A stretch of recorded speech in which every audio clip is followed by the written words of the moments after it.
ہمارے پاس کوئی سرمایہ ہو کسی مصیبت سے نکلنے کا، کسی پریشانی سے نکلنے کا، کسی مشکل سے نکلنے کا، کسی الجھن سے نکلنے کا، کسی غم سے نکلنے کا، وہ غم کا تعلق جسم کے ساتھ ہو، بیوی بچوں کے ساتھ ہو،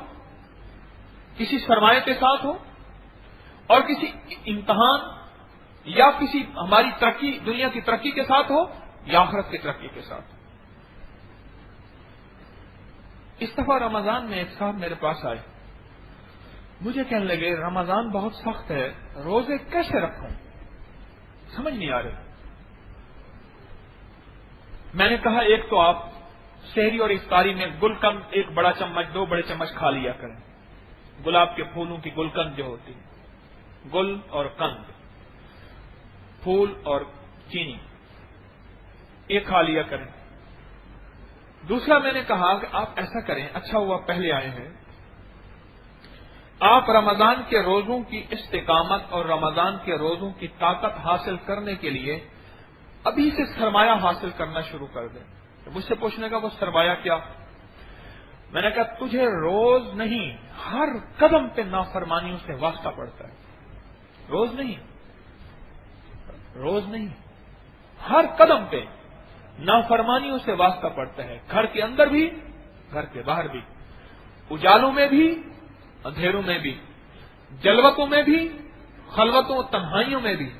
ہر قدم پہ تجھے گناہوں کا واسطہ پڑتا ہے، گناہوں سے واسطہ پڑتا ہے۔ تو ایسا کر،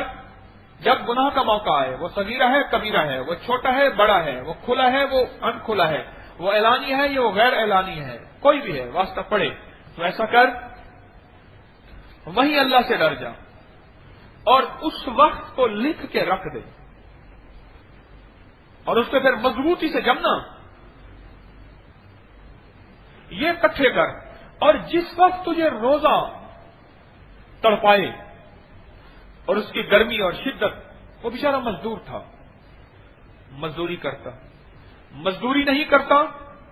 تو سحری افطاری کا نظام نہیں بنتا، گھر کے بچوں کا نظام نہیں بنتا، اور مزدوری کرتا ہے تو روزے کا نظام نہیں بنتا۔ بڑی آزمائش ہے۔ ایک وہ روزہ ہے جو اے سی کے نیچے بیٹھا، ایک وہ روزہ ہے جو پنکھے کے نیچے بیٹھا، ایک وہ روزہ ہے جو رکھ کے بیٹھا۔ ایک صاحب کہنے لگے، ہمارے ایک دوست ہیں لانگ، وہ کہنے لگا کہ انہیں کہ جی روزہ رکھ کے بس پورا مہینہ موبائل بند اور میں سو گیا، پورا مہینہ۔ بہت بڑے روزے رکھے میں نے۔ واقعی ٹھیک ہے، اور جب قربانی ہے رکھے اس نے روزے، یہ کوئی تھوڑی قربانی نہیں ہے، بہت بڑی عظمت ہے، پر یہ اس سے بڑی قربانی ہے جس سے مزدور کی مزدوری، مزدور مزدوری بھی کر رہا، محنت حلال بھی کما رہا۔ تو میں نے اس سے عرض کیا کہ تو رمضان سے پہلے یہ سرمایہ بنانا شروع کر، یہ سرمایہ، اور اس نے بنانا شروع کیا، اور جس وقت روزہ تجھے تڑپائے، جس وقت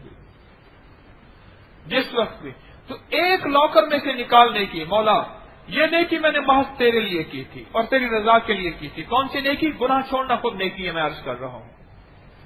تیرے لیے کی تھی۔ اللہ تیری بارگاہ میں قبول ہے، اس کو قبول فرما کے نا علم روزہ میرے لیے قبول بھی فرما، آسان بھی فرما۔ کیا قبول بھی فرما اور آسان بھی فرما۔ مجھے رمضان کے بعد ابھی سفر سے پہلے ملا، مجھے کہنے لگا جی آپ نے مجھے بچا لیا، میں نے عزم کیا تھا کہ میں روزہ نہیں رکھ سکوں گا، پھر میں نے کہا کوشش کروں گا جتنے رکھ سکوں گا، پھر خیال ہے چلو جمعے کا تو ضرور رکھوں گا۔ کہنے لگے میں نے سارے روزے رکھے، جب بھی روزے نے مجھے تڑپایا میں نے کوئی لاکر میں سے وہ جو گناہوں سے بچنے کی ساری نیکیاں اکٹھی کی تھیں وہ لاکر کا سرمایہ وہ سارا دیا۔ کہنے لگے حقیقت پوچھیں، ایک انوکھی طاقت، ایک انوکھی قوت، ایک انوکھی انرجی مجھے اندر جا کے ملی اور میں بالکل حشاش بشاش ہو گیا۔ تو میں نے کہا لا کر سارا خالی کر کے آیا یا کچھ ہے بھی صحیح؟ سارا لا کر خالی کر کے آیا یا کچھ ہے بھی صحیح؟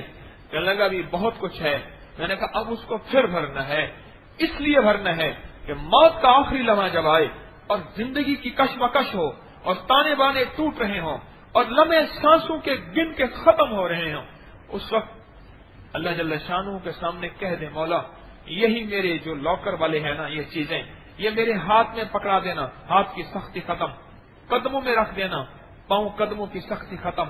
سینے پہ رکھ دینا مولا، سینے کی سختی ختم، کمر پہ، جسم پہ، ٹانگوں پہ، آنکھوں پہ، کانوں پہ، سینے پہ، مولا یہ سختیاں ختم ہو جائیں گی، میری یہ چیزیں مجھے لوٹا دینا۔